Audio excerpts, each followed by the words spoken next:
ఓం గంగణపతే నమ ఐం సరస్వత్యే నమ క్రీం క్రీం మహాకాళికాయ నమో నమ ద్రాం దత్తాత్రేయాయ నమ. శ్రీరామ జయ రామ జయ జయ రామ రామాయ నమో నమ. క్లీం కృష్ణాయ గోవిందాయ గోపీజనవల్లభాయ పరాయ పరపురుషాయ పరమాత్మనే శ్రీకృష్ణ పరబ్రహ్మణే పరజ్యోతిషే నమో నమ. ఓం నమ శివాయ శివాయ గురువే నమో నమ. జయ గురు దత్తాత్రేయాయ నమ. ఓం నమో భగవతే మేధా దక్షిణామూర్తే మహ్యం మేధాం ప్రజ్ఞాం ప్రయచ్చ స్వాహ. యూట్యూబ్ ప్రేక్షకులందరూ కూడా నమస్కారం అండి. జయ గురు దత్తాత్రేయాయ నమః. నేను పాలపర్తి గురునాథ శర్మ, జ్యోతిషం వాస్తు సిద్ధాంతిని. మీకంతా కూడా గోచారరీత్యా గ్రహాల యొక్క స్థితిగతి, కలయిక, వాటి ప్రభావం అంతా కూడా గ్రహాలంతా కూడా మానవాళి మీద ఈ యొక్క గ్రహాల యొక్క సంచారం మేరకు ఎటువంటి ప్రభావం చూపిస్తున్నాయనేది విశ్లేషణ చేయడం జరుగుతుంది. ప్రధానంగా నవగ్రహాలు అనేవి ప్రధానంగా చూసుకుంటే ఖగోళ శాస్త్రంలో అత్యంత ప్రాముఖ్యత అనేది చెందుతుంది. నవగ్రహాల యొక్క స్థితిగతి, వాటి కలయిక, యుతి వల్ల గ్రహాల యొక్క సంచారం మేరకు గోచార చక్రంలో అంతా కూడా మార్పులు జరగడం వల్ల ఈ యొక్క వివిధ ఫలితాలు అనేది రావడం జరుగుతుంది. మేషాది ద్వాదశ రాశుల వాళ్ళకి విశేషంగా చూసుకుంటే ఈ యొక్క 2026 సంవత్సరంలో భాగంగా రాహుకేతు యొక్క సంచారం ఏ రకంగా ఉంటుంది. ప్రధానంగా రాహుకేతులంతా కూడా చూసుకుంటే ఈ యొక్క ఏప్రిల్ నుంచి వక్రగతిలో సంచారం చేస్తున్నారన్నమాట. ఏప్రిల్ 14వ తారీఖు నుంచి వక్రగతి సంచారం జరుగుతుంది. రాహుకేతులు అనేది ప్రధానంగా చూసుకుంటే ఛాయాగ్రహాలంతా కూడా ఎటువంటి ప్రభావం చూపిస్తున్నాయనేది విశ్లేషణ చేసుకుంటే కనుక ప్రధానంగా మాయని క్రియేట్ చేస్తూ ఉంటాయన్నమాట. ఒక మాయలాగా ఉంటుంది. జీవితంలో మీకంతా కూడా అదృష్టయోగం సిద్ధిస్తుంది అనేది చెప్పేసి ఉంటుంది. కానీ ఇక్కడ శ్రమ అధికంగా ఉంటుంది. ప్రధానంగా చూసుకుంటే ఆ శ్రమతో కూడిన సంపాదన పెరగడం, అదృష్టం కలిసి రావడం కానీ, ధనయోగం సిద్ధించడం కానీ, మీ యొక్క ఆకస్మిక ధన వ్యయాన్ని కూడా సూచనప్రాయంగా చెప్పడం జరుగుతుంది. రాహుకేతులు అనేది ఒక భ్రాంతిని కలిగించే గ్రహాలు, ఒక ఛాయాగ్రహాలు అన్నమాట. ఈ యొక్క వివిధ స్థానాల్లో గ్రహాల యొక్క స్థితిగతి ఉంటే జన్మజాతకం ప్రకారంగా గ్రహాలంతా కూడా రాహుకేతుల యొక్క స్థితిగతిని ఆధారపడి ఉంటాయన్నమాట. ఈ యొక్క రాహుకేతులు ఏ యొక్క రాశిలో ఉంటాయో ఆ యొక్క రాశ్యాధిపతి యొక్క అనుగ్రహం మేరకంతా కూడా నడుచుకోవడం జరుగుతుంది. ప్రధానంగా మేషరాశిలో రాహు ఉంటే కనుక ఈ యొక్క అంగారకుడు ఏ రకంగా ప్రవర్తిస్తారో రాహు కూడా అదే రకంగా ఫలితాలు ఇవ్వడం జరుగుతుంది.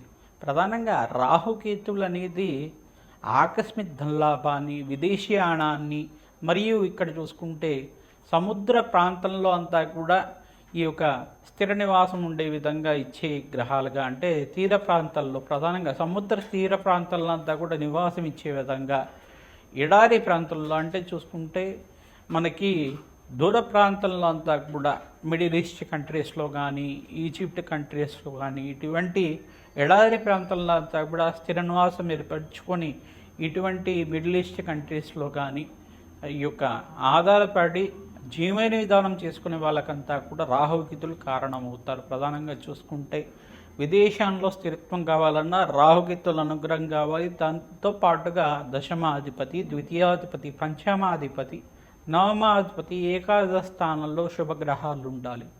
ఇటువంటి ఫలితాలంతా కూడా రాహుకేతుల ఫలితాలంతా కూడా ఆకస్మిక ధనలాభం ఏ రకంగా ఇవ్వబోతున్నాయి. అంతేకాకుండా ఈ యొక్క ఆకస్మిక ధనలాభమే కాకుండా రాహుకేతులు కూడా ఈ యొక్క విపరీత రాజ్యయోగాలు ఇచ్చే గ్రహంగా మారబోతున్నాయి. ప్రధానంగా ఇక్కడ చూసుకుంటే రాహుకేతులంతా కూడా రాజయోగ కారణం, మరియు ఇక్కడ భ్రాంతిని కలిగించే గ్రహంగా చెప్పడం జరుగుతుంది, భ్రమణ కలిగించే గ్రహంగా చెప్పడం జరుగుతుంది, రాజయోగం ఇచ్చే గ్రహంగా చెప్పడం జరుగుతుంది. మనకి మానవాళికంతా కూడా పూర్వజన్మలో చేసుకున్న కర్మ ఫలితాన్ని అనుభవించే విధంగా చేసే గ్రహంగా చెప్పడం జరుగుతుంది. ఈ యొక్క వివిధ గ్రహాల యొక్క స్థితిగతి ప్రభావం అంతా కూడా రాహుకేతుల యొక్క సంచారం మేరకు ఎటువంటి ప్రభావం చూపిస్తున్నాయి మేషాది ద్వాదశ రాశుల వాళ్ళకి ఈ యొక్క కంటెంట్లో అంతా కూడా విశ్లేషణ చేయడం జరుగుతుంది. ప్రతినిత్యం కూడా మీరు అమ్మవారి ఆరాధన దేవి ఖడ్గమాల స్తోత్రాన్ని ప్రతినిత్యం కూడా ప్రయత్నం చేసుకోవడం వల్ల శుక్రవారం రోజున ఈ యొక్క రాహుకాలంలో అంతా కూడా నిమ్మకాయ దీపాన్ని అంతా కూడా వెలిగించి అక్కడ ఖడ్గమాల స్తోత్రాన్ని పఠనం చేసుకోవడం వల్ల రాహుకాల దోషాలంతా కూడా నివారణ జరుగుతుంది. ప్రధానంగా జన్మజాతకంలో గనక కాలసర్ప దోషం కానీ ఉంటే గనక ఈ యొక్క రాహుకేతుల యొక్క స్తంభంలో అన్ని గ్రహాలు ఉంటాయి కనుక దాన్ని కాలసర్ప దోషం అని చెప్పేసి అంటారు. ప్రధానంగా ఈ యొక్క కులింగ కాలసర్ప దోషము, తర్వాత కాళింది కాలసర్ప దోషము, పద్మకాల సర్ప దోషము చాలా విశేషమైంది అని చెప్పేసి చెప్పడం జరుగుతుంది. నక్షత్ర బలిలో భాగంగా మూలా నక్షత్రము మరియు ఇక్కడ ఆశ్లేష నక్షత్రము మరియు ఇక్కడ చూసుకుంటే మక్కా నక్షత్రానికంతా కూడా శాంతి బలిలంతా కూడా ఇవ్వడం వల్ల నవనాగ శాంతి కార్యక్రమాలు ఆచరించడం, సర్ప సంస్కారం చేసుకోవడం వల్ల నాగేంద్ర స్వామి ప్రతిష్టను ఆచరించడం, ప్రతినిత్యం కూడా మంగళవారం పూట, ఆదివారం పూట, గురువారం రోజున నాగేంద్ర స్వామి జోడినాగులున్న ప్రాంతం దగ్గర అంతా కూడా, సర్పాలు ఉన్న దగ్గర అంతా కూడా పూజన ఆచరించి పసుపు కుంకుమ గంధంతో అభిషేకం చేసుకొని చిమ్మిలిని నివేదన చేయడం వల్ల రాహుకేతు దోషాలంతా కూడా నివారణ జరుగుతుంది. సంతాన కారకుడు అవుతారు. రాహుకేతులంతా కూడా సర్పదోషం నివారణకు కారణమవుతుంది.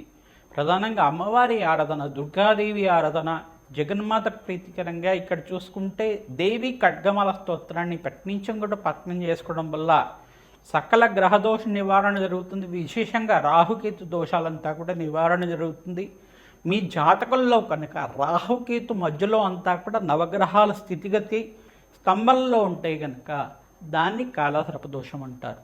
ప్రధానంగా కాలసర్పదోషం ఉండడం వల్ల ఆలస్య కళ్యాణం అవడం కానీ, ఏదైనా పని అనుకుంటే దాన్ని వాయిదా పడుతూ ఉండడం కానీ, అన్ని విషయాల్లో కూడా ఆలస్యం అవుతూ ఉండడం కానీ, వ్యాపారంలో మార్పులు జరగక ఎక్కడ మొదలు పెట్టుకున్నామో అదే పొజిషన్లో ఉండడం కానీ, పొజిషన్స్లో అంటే ఫైనాన్షియల్ స్టేటస్లో అంతా కూడా మార్పు లేకుండా ఉండడం, ఇటువంటి ఎంత ఖర్చులంతా కూడా పెరిగిపోతూ ఉండడం, అప్పుల బాధల్లో పడిపోవడం, ఇదంతా కూడా రాహుకేతు దోషంగా చెప్పడం జరుగుతుంది. సంతానం ఆలస్యంగా అవుతుండడం, కొంతమందికి అయితే మిస్క్యారేజెస్ జరుగుతుంటాయి.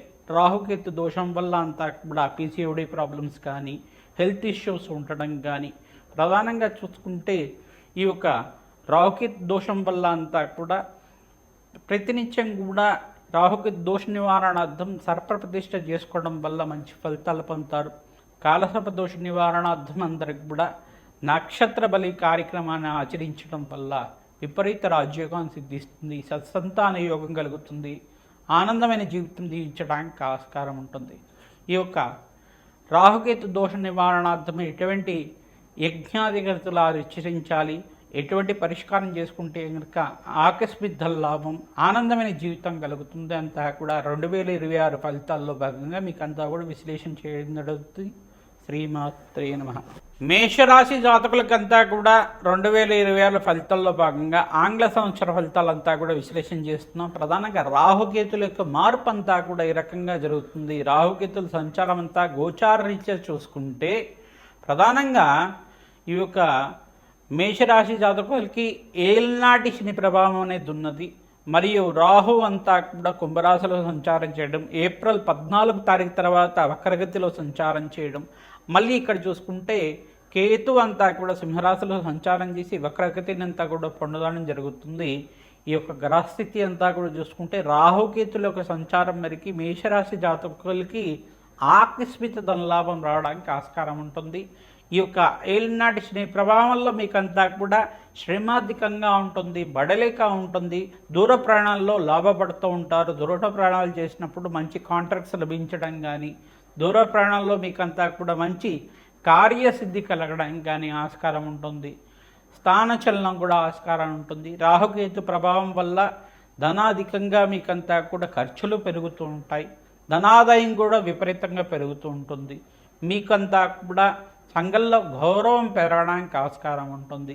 స్థితిగతి అంతా కూడా చూసుకుంటే రాహుకేతుకంతా కూడా జన్మజాతకంలో దోషకారిగా ఉంటే గనక సర్పాలకంతా కూడా ప్రతినిత్యం కూడా అభిషేకం చేయించడం, రాహుకేతులకంతా కూడా దీపారాధన చేయడం, రాహుకేతు దీపాలంతా కూడా ప్రధానంగా రాహుకాల దీపాలని శుక్రవారం రోజున, ఆదివారం రోజున, మంగళవారం రోజున ఆచరించడం వల్ల కాలసర్ప దోష నివారణ జరుగుతుంది, సత్సంతాన యోగం కలుగుతుంది, ఆనందమైన జీవితం జీవించడానికి ఆస్కారం ఉంటుంది, రాజయోగం కలిసి వస్తుంది, ధనయోగం కలిసి వస్తుంది, పుత్ర పౌత్రాది సంపద కలుగుతుంది, అష్టైశ్వర్య ప్రాప్తి కలుగుతుంది, పుత్ర పౌత్రాది సమృద్ధి కలుగుతుంది, వంశాభివృద్ధి కలుగుతుంది, ఆనందమైన జీవితం జీవించడానికి ఆస్కారం ఉంటుంది.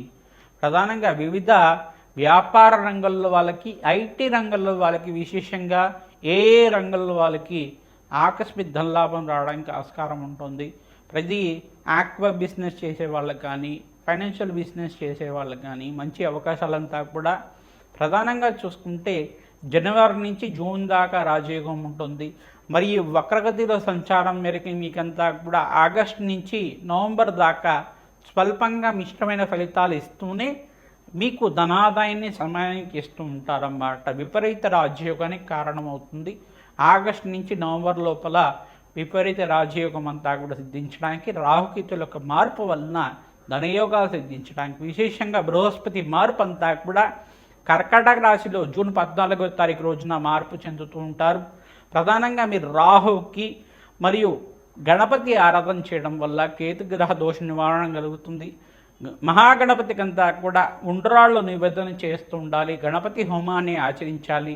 చెరుగడ్డలతోటి, గరికతోటి విశేషమైన హోమాన్ని ఆచరించడం వల్ల రాజయోగం సిద్ధిస్తుంది. ప్రధానంగా చూసుకుంటే రాజశ్యామల యజ్ఞాధికతలు ఆచరించుకోవడం, దేవీ ఖడ్గమాల స్తోత్రాన్ని పఠనం చేసుకోవడం, ప్రధానంగా దేవీ భాగవతాన్ని పారాయణం చేయడం వల్ల అదృష్ట యోగం కలిసి వస్తుంది. శ్రీమాత్రే నమః.